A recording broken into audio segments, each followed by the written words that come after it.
But I think it's finally time for us to move on to our final Last topic call. of the show. Oh, I'm sorry. We're all dying, so In the Buddhist sense of the word, that's correct. I have like something really weird going on with my mustache. Am I wrong? Okay, Brett's having a stroke. I need someone to call Brianna. Call Brianna Do you- now. Do you smell Brett. burnt toast? Maybe I just trimmed it weird the other day. I don't know. Who knows?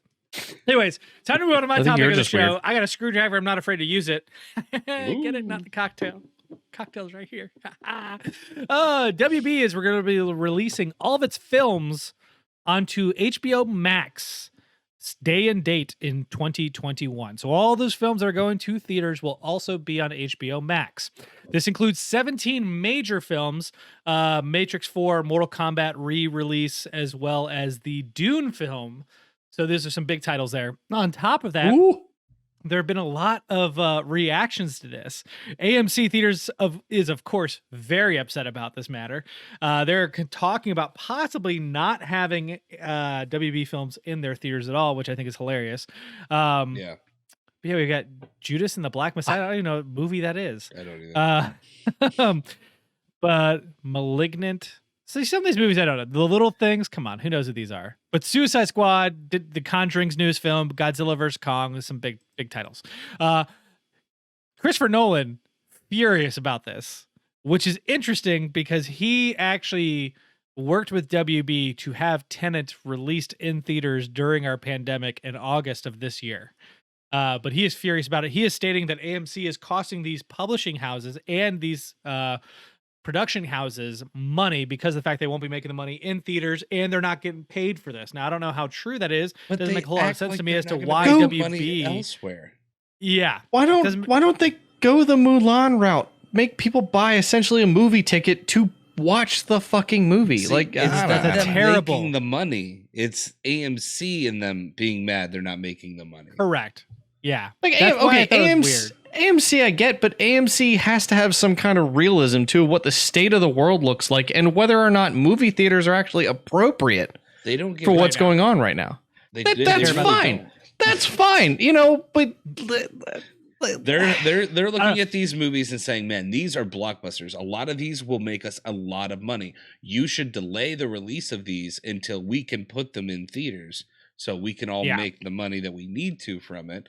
And WD, I'm sure WB is like, Yeah, so- I don't okay, give a so- shit. So AMC essentially wants Warner Brothers to eat the cost of like holding on to the movie as opposed to, releasing it up front and getting paid for it. So I don't know. Or at worst, releasing the film and having it bomb, which is exactly what Tenet did, right? WB did release the movie in theaters. It is not on a streaming service, and that movie made no money.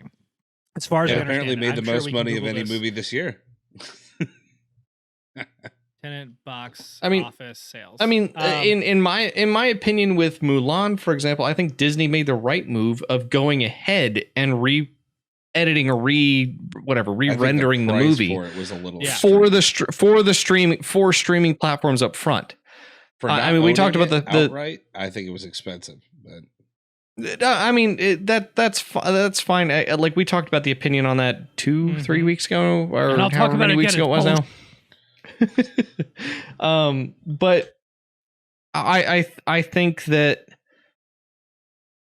making the play for streaming platforms up front with the uncertainty of what the following year looks like is a reasonable move on Warner Brothers' part.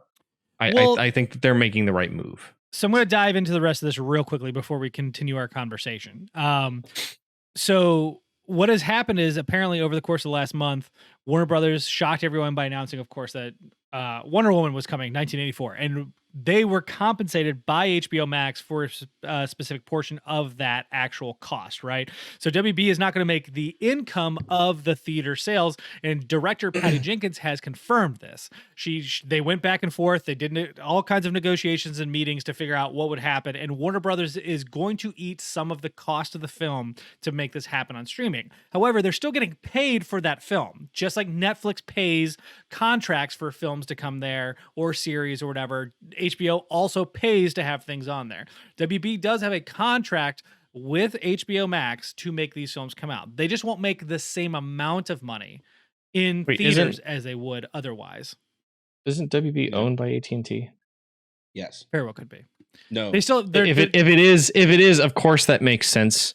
AT&T owns HBO is HBO, owned by which AT&T, owns yeah. HBO Max. So by the way, Tenet it's cost barely a contract. roughly $400 million to break even, and it made $36.1 million in the U.S. box office as of September 22nd. So we were a couple months after that. Worldwide, it crossed $280 million. Still not at that $400 million. So, Jesus. like I said it made the it's most not money. some- But this year. that's again not Yes. understanding, I guess, the early bet or early hedging your bets on streaming platforms from that respect, or I guess against the global health crisis. So yeah, you mean- you made a bad bet on that one. I think for one, while I enjoy Christopher Nolan's content, I think he is totally missing the buck on this, because you're right. We are in a global health crisis. It's continuing to escalate here in the United States. We're actually in North Carolina. We were talking about how we're going back into more constrictive rulings Yeah, to I mean, ensure that people are we're- not out in we're getting- public. California. I mean, as far as the U.S. specifically is concerned, we're approaching 300,000 cases or 300,000 deaths. I'm sorry, but like that is definitely something to take note of, and take note of what the progression of any kind of health changes are going to be in the future. Yeah, you know, absolutely. like if you really don't anticipate, for example, that within the next 4 to 6 months, probably that this is going to be over and everyone's going to go back to normal, which again, that's not probably going to Realistic, happen. Yeah.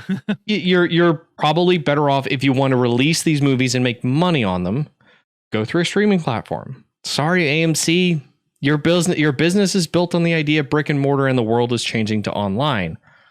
That's kind of the way that the world is going at this point. Talk to GameStop; they're really hitting it hard over the last like half decade or decade. So, well, yeah, and that's true. I mean, the digital world is encroaching more and more upon the physical, but I don't see movie theaters going anywhere after. I think things will go back to where people are going to want to go out and see movies in these theaters. They're just mad because these movies, they're looking at the lost revenue potential, and they're saying that.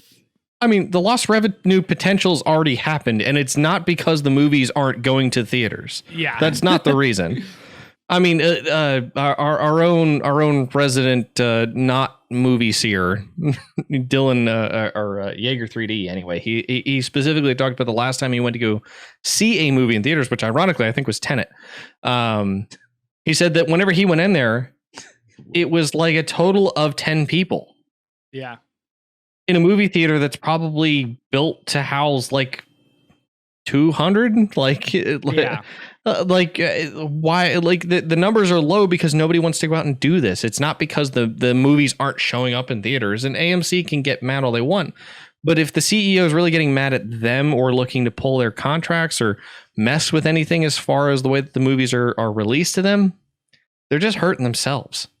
No, There's really nothing's going to change that. If the movie's in theaters or not, that's not going to change whether or not people go see it in masses like they used to before the pandemic hit. Should do is say we're going to have times for the movies that came out on streaming services like Wonder Woman 1984, for example. We're going to have a theatrical release too. So after it's all been on the stream, come see it in the movie theaters if you want to see it on the big screen. It might not be for as long, but they'll still make some money, and there's going to be a lot of people that want to see that on the reduced capacity, sure. But the other thing too is AMC has their own streaming service.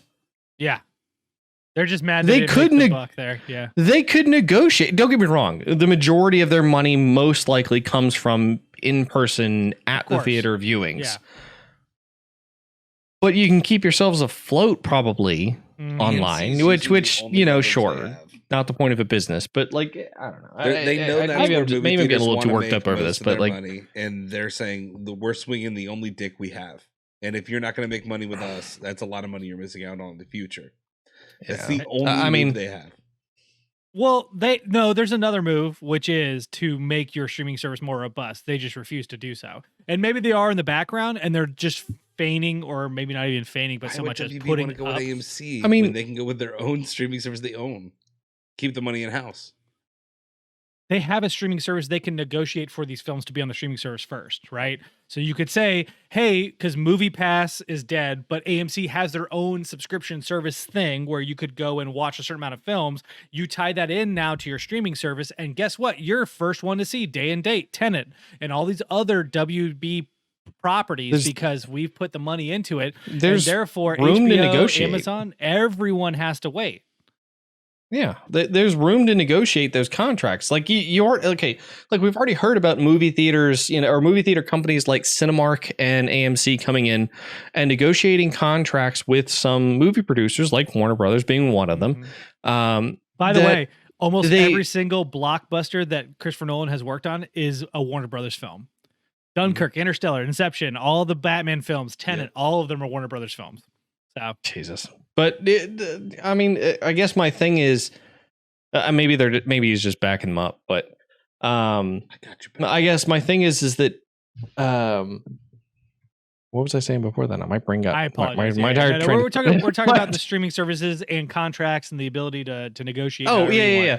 Like they've already had negotiations beforehand about delaying releases of any kind of subsequent non-theater based launches for up to months at a time after it comes out in theater. But the idea that it would only come out in theaters or only be available to be watched in theaters for a certain amount of time. And then the idea is then after that, it's released on DVD and Blu-ray after that immediately. And then somewhere further down the line than that, suddenly streaming services get it. And that was the normal timeline of things. Well, the world's kind of shifted now. So I guess the question is that are they going to match that or meet that to... are they going to meet that to, I guess, match the times and what kind of dictates that now? I agree with Disney's choice on this of let's completely pivot from a theater-based system to a completely streaming-based system. Let's go ahead and do the re-rendering for the idea that it's going to be streamed in 4K or 1080p, over the internet instead of watched in the ultimate cinematic viewing experience, which nobody will argue that movie theaters have the best viewing experience of a movie with full surround sound systems, Dolby, was it Dolby, whatever their new system is. Yeah. And having a proper super high res projection screen in a dark lit room to be able to watch a movie. Nobody will argue that that's not the most optimal way to view it. But if the times dictate it, your business needs to pivot. Yeah, and I love coming back to the example of Kodak. Of the reason that Kodak is essentially nearly out of business right now is because they never pivoted for the digital age. They had it. Learn to deal with it. Pushed because they wanted to keep making the money they were with. Because they thought film wasn't gonna go anywhere. Sorry, look where we're at now. Yep. Yeah. People are going to voice their opinion, and someone's going to fill in the holes of the market that are there. Like the reason movie theaters have even been able to survive at this point with somewhat of a streaming platform is because of these exclusivity contracts of like when DVD and Blu-ray releases happen, live streaming releases also happen somewhere down the line after the fact or at the same time. But movie theaters themselves, from a physical perspective, were not touched. Now the physical world has sort of become someplace that nobody wants to be in because of a pandemic. Pivot. Change your contracts. Build your own streaming platform. I, for one, applaud WB for at least taking the initiative to be like, guess what? We're not going to hold our films. Because, John, you're absolutely right. When we become comfortable, there's no reason for them to be like, by the way, you can now experience Wonder Woman 84 on full screen with Dolby Digital sound and everything you want in the theaters. Because guess what? People will go. I imagine we will go at some point in time. There's going to be a movie where I'm going to go, I wish I saw that in theaters. Now I can go. Tenet was going to be one of them. Wonder Woman is 100%. And guess what? In another 9 months when I'm comfortable, and I'm being exaggerative possibly, but maybe not. Who knows? Who knows? I'll go see it in theaters. Vaccines come out tomorrow. 9 months doesn't sound that bad, you know? Yeah, like, that seems reasonable. So maybe I'll go see it then, along with Wonder Woman. And you know what? Maybe I'll just spend a week going to the movies because I fucking miss going to the movies. I want to go to the movies. It's not that I don't want to go see your films. I just don't feel comfortable doing it right now. So can I watch it on a streaming service? Great. If I have to pay for it, I'll negotiate. I'm not comfortable with the $30 price point. I've talked about that before, but there's something in the middle we can figure out, I'm sure. Yeah. I mean, I can wait. If you have like, again, they're going like, well, they're just going to pay $10 and like 50 people are going to see this, you know, and it's like, but that's not the norm. You're going to have people who are just going to rent a movie like they normally would to watch it. So yeah, 1,000%. You might have a couple of people who are like, everybody crowd in my living room just so we could watch this thing in the middle of a pandemic so I could save a few bucks. Like, get out of here, dude. Absolutely. So dumb. How are they? So they're making contracts with HBO, and that's how they're making their money off of these movies. You are breaking up real bad, John. You're gonna have to repeat that. How is WB making their money right now? So I think the expectation right now is that they are running a contract with HBO, right? HBO and their parent company are not just going to take that film property. They're giving them a percentage. They're just not making the same money they would make in theaters. And that's something that director Patty Jenkins talked about with Wonder Woman specifically, is like Wonder Woman had an expectation, if they're going off the last box office, to make lots of fucking money. This film has been reviewed by critics recently through streaming services, and they're very satisfied with this movie. This movie would have been bank in theaters, but they wouldn't have been able to. Like, it finished in March. They didn't want to sit on it. They want to put it out there. She also, as a creative, actually worked with WB to try and push for them to put it on streaming. And they eventually came to a conclusion that, okay, we're going to get this much money from HBO to put it on there. HBO is paying them, or their parent company, AT&T, whoever that may be. So it's not like they're getting no money. The difference is that they're not getting the box office money. I guess the way I'm looking at it is like you're taking money in the right hand and putting it in your left hand. It's still the same amount of money within the same overall conglomerate. Yeah, but you're talking about the body to come in to help like build that. They think that they're going to get more subscriptions for people to watch these movies, or what? Yeah, so you're talking about the body being AT&T in that respect. But like I get it. Those are all business contracts. We have no idea what they look like. I'm sure it's similar to PS Plus and all these other things where it's different between the contractor and the contractee as they continue to go forward. We don't really know the logistics. All we know is that WB is putting their stuff on HBO Max day and date with theater. They will still release in theater. They have said that if theaters are open, they will still put these movies in theaters for the people who want to see it in theaters. So yeah, but I mean, I guess I like, from that respect, I still understand AMC's somewhat frustration of like, oh, it's online and it's available in theater, so who's really going to come into theater to see it anyway? But my argument still is, who would have gone to see it in theater in the first place? Also, you could have been the streaming service. You have one. Yeah, I mean, like if you guys had realized that this was coming and had taken the leap, you could have made yourselves a streaming service. Now, to be fair, from the Warner Brothers perspective, from the AT&T perspective, does not even make sense to try to negotiate contracts with Warner Brothers in that respect. True, but they do have HBO Max. So here's the deal: is that most of these production companies have contracts with movie theater groups in order that they have to release a movie in theaters for a specific amount of time before it can go anywhere else. Universal got in trouble with this year. So all these trolls groups, trolls. All they had to do was go to them and say, "We have a streaming service. Just put it in ours for 31 days or whatever that time period is exclusively first."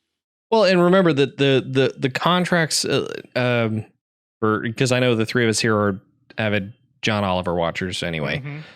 He talks specifically about movie theater contracts in one of his episodes anyway, where like a movie theater contract where the theater will sign a contract with a production company for a movie, but the idea is that there will be other movies that are tailed into that, for example, that the production company wants to push. But by the same token, there's also exclusivity of that specific movie, which, based on that information, tells me that the contracts are based on the movies themselves. If that's the case, then Suicide Squad and Wonder Woman, for example, being, I would consider them S-tier movies, probably won't have contracts that already exist with AMC or won't be covered under contracts that already exist with AMC or Cinemark or any of the major theaters that are out there.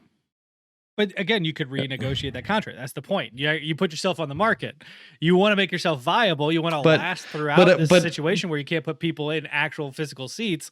How do you do it? But I will understand, I guess, from the perspective of AT&T's side anyway, where we already have a streaming platform that has really good quality 100%. On one side and movies that we produce from another subsidiary. A contract is almost an automatic thing between the two of them because we're the parent organization. Why wouldn't we do that? It makes zero sense for us to force ourselves into a ridiculous contract with AMC's probably subpar streaming service.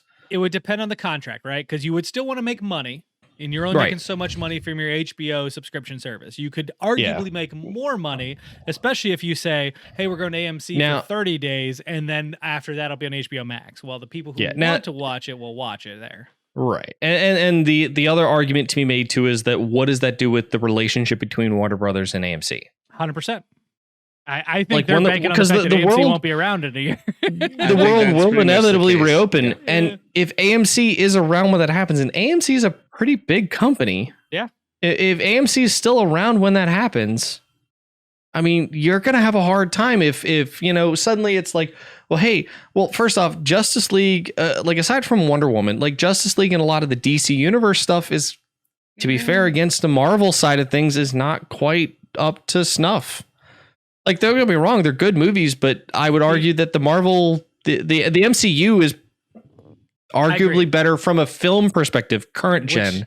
Which is why WB is like, guess what? There's no fucking Marvel films because Disney's not releasing them. Yeah. They're not putting them on Disney Plus. They're waiting for theaters. Like, hands down, they won't unless they absolutely have to. I mean, because if they wait for this, it only builds anticipation too. Correct. I mean, they might be making a smart play with this, but they already have a really good product as it is too. Whereas HBO Max goes, guess what? We'll release Wonder Woman on Christmas. What a great surprise! It's a decent film, right? Wonder Woman was surprised good. They didn't do something like pay $10 to see Wonder Woman on stream or something like that. Yeah, I am too, but I also understand because exactly what Mark's talking about. Like, at this point in time, they just kind of want to get some good fervor and they want to build some anticipation, and it doesn't cost them that much to move from one subsidiary to another, right? I mean, it's Disney. Like sure, they lost their parks and they may be like holding back on the MCU and other things, but Disney Plus is still making them a tremendous amount of money as it is. If not more ever than it was with the pandemic. Yeah, I mean, the other thing too is they probably have enough liquid. They probably have enough liquid capital to sit on for a couple years if they really needed to. Yeah. I mean, you're talking about the biggest. Walt Disney is frozen underneath the park. Well, and actually the other side made out of gold. I was trying to explain the whole Frozen Walt Disney Frozen theory to the girlfriend the other day. That was an interesting conversation. She anyway, thought you were a very sane individual. yes, exactly. No, but I think it's from Disney's perspective, they've got enough liquid to sit on for a while, even if they didn't need to, or even if they just wanted to. That sure, it might eat into their liquid capital, it might eat into their savings quite a chunk, but sure. Like or what is it? The parks are closed, and the MCU is down because they're trying to hold back on films. But ESPN is still making money because sports are still a thing now, especially since they figured out how to work that out in COVID on a per sport basis. So they're still making money. Like I don't. COVID. What's that? This year for sports has been absolute trash for COVID. Like, you're not even having your starting lineup really performing. You have half the people missing. But, also, you have people. It's just awful. Yeah, but I mean, the companies have figured it out too. Like the individual sports organizations have figured it out. But my thing is that I think Warner Brothers might lose out more in this deal in the long run, where Disney might see an opportunity, for example, with AMC to sign a contract with them, even during the pandemic, with no movies released, to say, you sign an exclusivity deal with us to only produce or only release Disney films or non-Warner Brothers films specifically. and we'll give you that MCU goodness. We'll give you all of that whenever the pandemic's done, or even before the pandemic's done, and we'll be good. The only reason I don't think that's going to happen is because Disney also signs contracts with other theater groups, including Regal, right? Regal would be incredibly upset by that because of the fact that they are basically ginning up business for AMC over Regal Cinemas. So they have to really do the dance, right? They can't just favor one over the other, even if it No. I'm only saying AMC because they're showing up in the headlines as the CEO specifically coming out about it. But I'm saying they can't target one group without targeting the rest. Are the rest as angry? Are they going to do the same thing? I don't know. It's hard to say. I mean, the idea is you present the same contract, the same like over the top contract to every single movie theater ownership group that's out there. Regal, Cinemark, and AMC. Is that Disney acting on anti-competitive? You know, that would be a big question. Antitrust. No, see, in my eyes, that like they're not buying a company, they're signing a contract. That's a business opportunity. But your competitor has suddenly backed themselves out. The two major cinema groups can't show WB films. That's anti-competitive. Yeah. To me that's because Warner Brothers, or that's because AT&T or Warner Brothers, whatever, shot themselves in the foot themselves. And suddenly it's the government coming and go, whoa. Just because they can't walk doesn't mean you get to win the race, damn it. That's not how that works, though, is because of the fact that Disney themselves is also a very large... Like, it'd be one thing if Disney was nothing, right? If they were like a small competitor, I could see your argument because they have to build themselves up to equate to WB. Fair. But they're fairly on the same page here. So you're saying, okay, well, we're going to maim one and then allow the other to continue? Like, that doesn't make any sense. It's anti-consumer. There you go. That's the word I was looking for. I kept saying... whatever. To me, what Warner Brothers is doing is kind of anti-consumer to some extent if they're really trying to piss off their business partnerships. But not really. I get it. It's pro-consumer. We get the best end of the deal. The only difference is like where the money is going to be going and where it's not going to be coming from. Like I will say, with AT&T's media backlog across all of its subsidiaries, HBO Max probably has the best potential as far as an online streaming platform. But for experience purposes, anyway, movie theater goers, once the world reopens, will want to go back to theaters, which means streaming platforms will take a hit again, which means that AT&T is going to lose out, or Warner Brothers specifically, as a subsidiary, is going to lose out on this to some extent. And if now that the world's open, Suicide Squad's in theaters now, Wonder Woman's in theaters now, they're going to put everything in theaters. But I guess the other question that comes into play too is like, sure, if Disney's going to hold on to MCU films until the world reopens, why doesn't WB do the same with DC films or other films? Because they're behind. They need to catch up. They need the goodwill.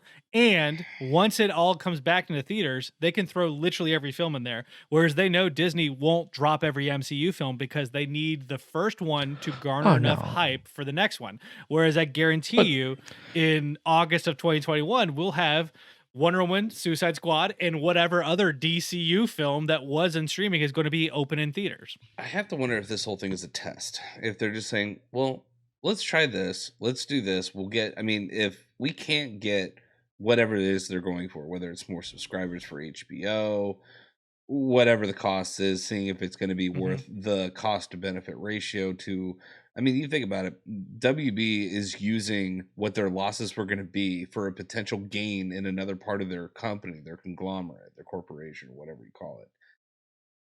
So WB is going to lose a little bit, but HBO is going to gain in subscribers possibly. Will it be enough to outweigh the losses? That's a possibility. And also, what if it hits off? What if this works? What if they figure out, well, you know what? If we do this, this, and this, we'll make just as much, if not more money than if we were going to be going with the houses. So screw you. We don't have to do that anymore. It depends on how they do the releases, I guess. You're talking about releasing it on HBO. If they do a release, for example, where you have to pay for the movie, I think that's different. They could recoup a lot of costs that way, which is why I think Mulan. The recouping cost is going to be from subscriptions. I'm not even talking about that. $15 that month to watch that movie. the balance out here is, like maybe they do some interim thing of like, if you subscribe to HBO, you automatically get access to Suicide Squad, or something like that, as soon as you subscribe during Suicide Squad's release, or before Suicide Squad's release, kind of like Disney, to be fair, from their subscription perspective for Disney Plus, they've been giving it out for free to tons of people all over the place. I mean, Verizon offered a free subscription.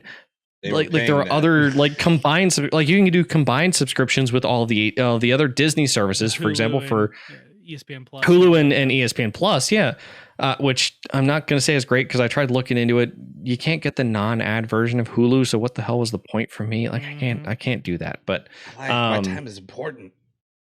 Time is money, honey. That's right. But I just, without them doing some intro thing like that, like a regular subscription to HBO Max is not going to be enough for people to join that and then pay for a movie. So they're going to have to come up with something that sits in between, where let's say it's free for the subscription if you buy the ticket to the movie, essentially, or buy your access to the movie, but then it puts you on an HBO Max subscription. I could just see a lot of people saying, like, I haven't really been using Hulu all that much. I'm going to drop it and have HBO Max for the next few months. And you're going to get millions of people paying $15 a month for that amount of time. Will recoup those costs that they're going to lose or what they would have made in the theaters. Depends if WB actually gets that money back. But you know what the best part about 2020 is? Hindsight. We can check this out in a year and figure out just how right or wrong we were. God damn it. I hate you. I'm here for you guys. Thank you. Please let us know what you think about WB's deal, putting all their streaming stuff on HBO Max. You can leave that in the comment section directly above me, like a halo, because I'm an angel and I did that perfectly. But now I think it's time for last call.